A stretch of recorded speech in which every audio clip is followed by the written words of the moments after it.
Troy in Manchester, England writes to me and he says, Paul, thank you for your videos. Why, thank you, Troy. They've been part of my day for several years now, and I would feel lost if I could get to the next page.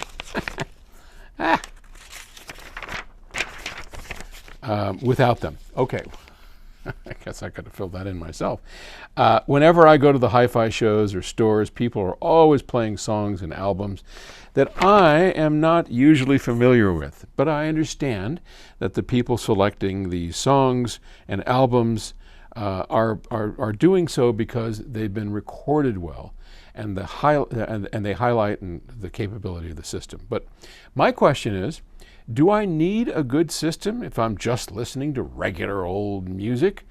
Is a high-end system going to bring something new to the Beatles or Fleetwood Mac, or is that sort of music wasted on high-end equipment? That's an age-old question said in a very different way.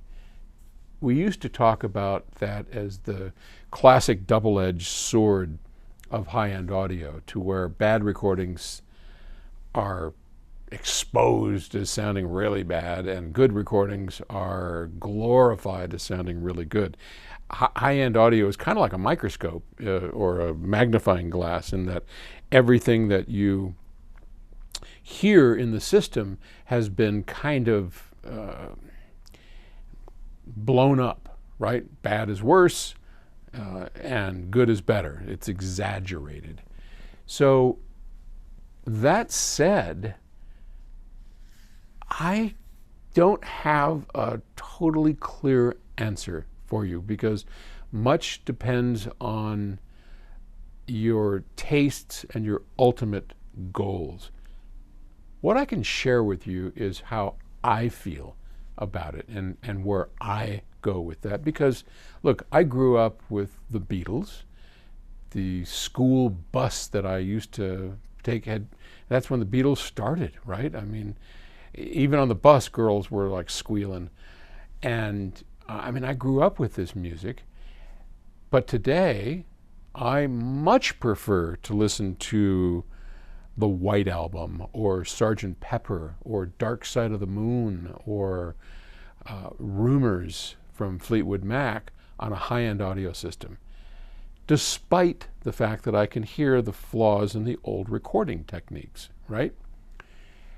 To me, that brings so much more pleasure, so much more musical delight to hear the records and the CDs of the groups that I truly love on a high-end audio system. Oh, it's just so much better for me.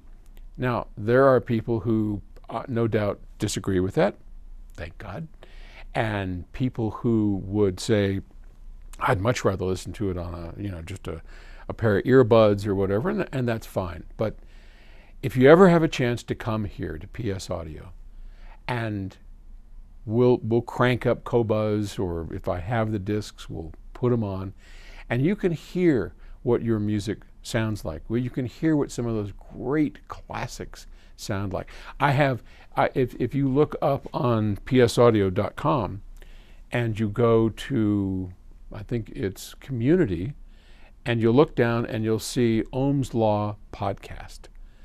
And that's a podcast that I do that's basically a copy of this. But in the very beginning of those podcasts, I did a lot of interviews, and they were very specific. And one of the interviews that I did years and years ago as a young sprout over in Europe is an interview with Uriah Heep.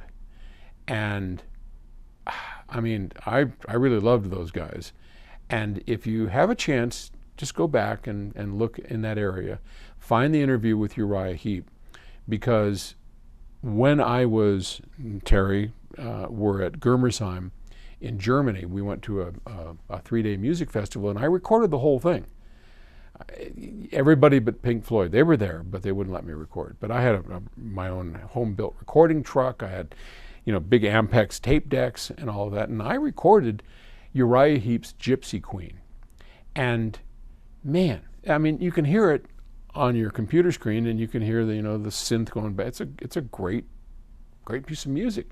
You hear it here on the FR30s. Whew! It just sounds amazing. Can we hear the flaws? Sure, but the joy of that is it's something else. So anyway, enough of a ramble, a rant. Thanks for the question. I'll talk to you later. Take it easy. Bye.